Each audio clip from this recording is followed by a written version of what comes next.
রাজ্যের বন্যা কবলিত এলাকা খানাকুলি রাধাবল্লভপুর বন্যা দুর্গত জনগণকে সেবাদান করলেন রাজ্য বিধানসভার বিরোধী দলনেতা শুভেন্দু অধিকারী।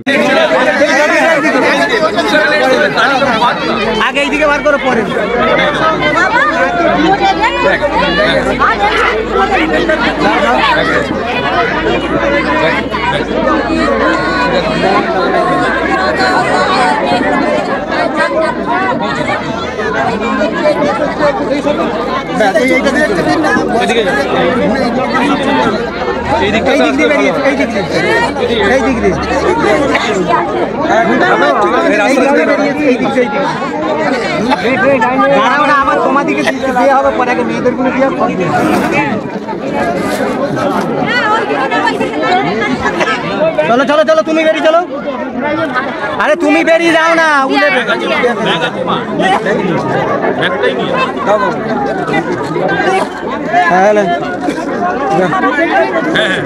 এরপর তিনি সাংবাদিকদের মুখোমুখি হয়ে মমতা বন্দ্যোপাধ্যায় তথা রাজ্য সরকারের বিরুদ্ধে একাধিক ক্ষোভ প্রকাশ করেন। তিনি সাংবাদিকদের মুখোমুখি হয়ে ঠিক কি বললেন শুনে নেওয়া যাক। সকালবেলা একটা বাচ্চা মারা গেছে, এখানে 5 হয়ে গেছে, ওখানে পুরসুরা 3 হয়ে গেছে, 8 হয়ে গেছে। ভয়ঙ্কর অবস্থা, মানুষের জীবনই, সরকার নেই, মাইকিং নেই, সব গর্ত জল সমান হয়ে গেছে, লোক বুঝতেও পারছে না কোথায় গর্ত আর কোথায় জল, কোনো ভূমিকা নেই। কোথাও রান্না করা খাওয়ার বিতরণ চোখে পড়বে না, শুকনো খাওয়ার বিতরণ চোখে পড়বে না, ব্লিচিং ফিনাইল দিয়ে জনস্বাস্থ্য সুরক্ষা চোখে পড়বে না, পানীয় জলের পাউচটা পর্যন্ত নেই। আমি কলকাতা ফিরে 5 লিটারের জার যতটা পারি আমার সাধ্য মতো তৈরি করে পাঠাচ্ছি। আজকে একজন বন্যা দুর্গত শ্যামপুর পঞ্চায়েতে পাউচ আনতে গেছিল জলে, তার জন্য পঞ্চায়েতের প্রধানের ছেলে তাকে মারধর করেছে। কেন জল আনতে এসছে? পানীয় জল আনতে গেছিল বলে পঞ্চায়েতে মারধর করা হয়েছে। এদের তো ওই উদ্ধত্ত দম্ভ অহংকার আছে। যাক, আমরা সাধ্য মতো আমাদের ক্ষমতা অনুযায়ী করছি। প্রথম দিন থেকে এমএলএ পড়ে আছে, দিন রাত জেগে পড়ে আছে। আমরা ইতিমধ্যে এখানে প্রায় এমএলএ 1000 তারপলিন কিনেছেন, আমি 800 পাঠিয়েছি। 1800 তারপলিন আমাদের পক্ষ থেকে 2000 তারপলিন বিতরণ করা হয়েছে সরকারি ছাড়া।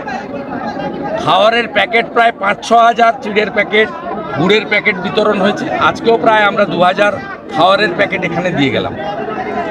যে কজন মারা গেছে তাদের প্রত্যেকটা ফ্যামিলিকে আমরা দলের পক্ষ থেকে সাহায্য করব এবং কেন্দ্রীয় সরকারের 2.5 লক্ষ টাকা করে তারা চেকও পাবে, ক্যালামিটি রিলিফ ফান্ড সিআরএফে।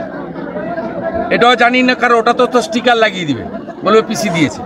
ওই জন্য আমি বলে গেলাম এটা কেন্দ্রীয় সরকারের টাকা, 2.5 লাখ টাকা করে, ওটা তো স্টিকার লাগিয়ে। একাধিক চাষের জমিতে ক্ষতিগ্রস্ত, কিচ্ছু নেই, ধ্বংস হয়ে গেছে। পানের বরজ, পোলট্রি, ফিশারি, কিচ্ছু নেই। খানাকুল 1, 2, পুরসুরার বড় অংশ, আরামবাগের পাট, গোঘাটের পাট ধ্বংস হয়ে গেছে। ত্রাণ না পেয়ে জায়গায় জায়গায় বিক্ষোভ চলছে।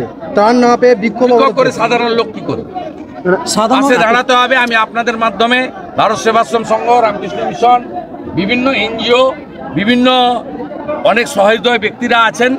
কলকাতাতে অনেক বড় বড় সোসাইটি আছে সেবা কার্য করে, রোটারি, লায়ন্স, রেড ক্রস, তাদেরকে বলবো আপনারা অবিলম্বে পুরসুরা, খানাকুল 1, 2, আরামবাগের মলয়পুর থেকে শুরু করে এই এলাকাতে অবিলম্বে এসে আপনারা একটু সহযোগিতা করুন। সবাই মিলে করলে হয়ে যাবে। নদী আছে, বড় বড় নদী, প্রত্যেকটা নদীরই বাঁধ ভেঙেছে। এই বাঁধগুলো কখনোই কোনোভাবে নির্মাণ করা হয় না। গত 22 সাল থেকে কোনো মেনটেনেন্স হয়নি, প্রি মনসুন কাজ। সাংবাদিক সম্মেলনে বলেছি ডিভিআরসিসি, সেই তাতে রাজ্য সরকারের, পশ্চিমবঙ্গ রাজ্য সরকারের প্রতিনিধি আছে এবং যেটা হাই লেভেল টিম, তাতে সচিব ইরিগেশন দপ্তর আছেন।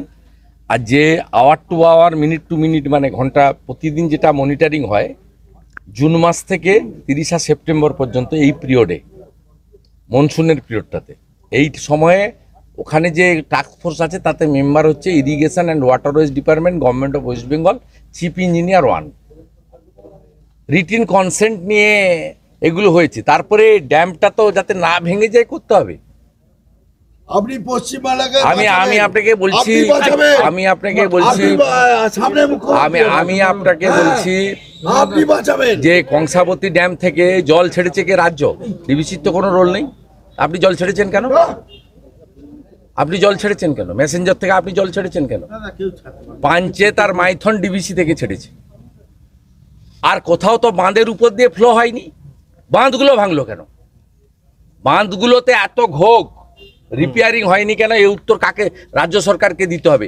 যদি বাঁধের উপরে ওভারফ্লো হতো তাহলে ডিবিসির অতিরিক্ত জল নিশ্চিতভাবে একটা ফ্যাক্টর, কিন্তু এখানে বাঁধগুলোই ভেঙেছে। বাঁধগুলো সব কমজোর বাঁধ। তার কারণ হচ্ছে 2022 সাল থেকে কোনো বাঁধ রক্ষণাবেক্ষণ হয়নি। আর আমি উল্টে প্রশ্ন করতে চাই, নিম্ন দামোদর যেটা আমাদের গলসি থেকে জামালপুর হয়ে পুরো এই দিকটা হয়ে আপনার সোনামুখী বাঁকুড়া হয়ে উদয়নারায়ণপুর আমতা গিয়ে শেষ হয়েছে, এই যে লোয়ার দামোদর বেসিন এলাকা, এর জন্য ভারত সরকার গ্যারেন্টি থেকে 5% টাকা ভারত সরকার দিয়ে 5,400 কোটি টাকা ওয়ার্ল্ড ব্যাংক দিয়েছে। তার 4,000 কোটি টাকায় খাল খনন, নিকাশি খাল, আরামবাগ খাল থেকে শুরু করে, আরামবাগ ক্যানেল থেকে শুরু করে মুন্ডেশ্বরী এবং লোয়ার দামোদর বেসিন এলাকা পুরো খনন কার্য করেছে গত 3 বছরে। 4,000 কোটি টাকা ইউটিলাইজেশন দেখিয়েছে এই সরকার। টাকাগুলো কোথায় গেল?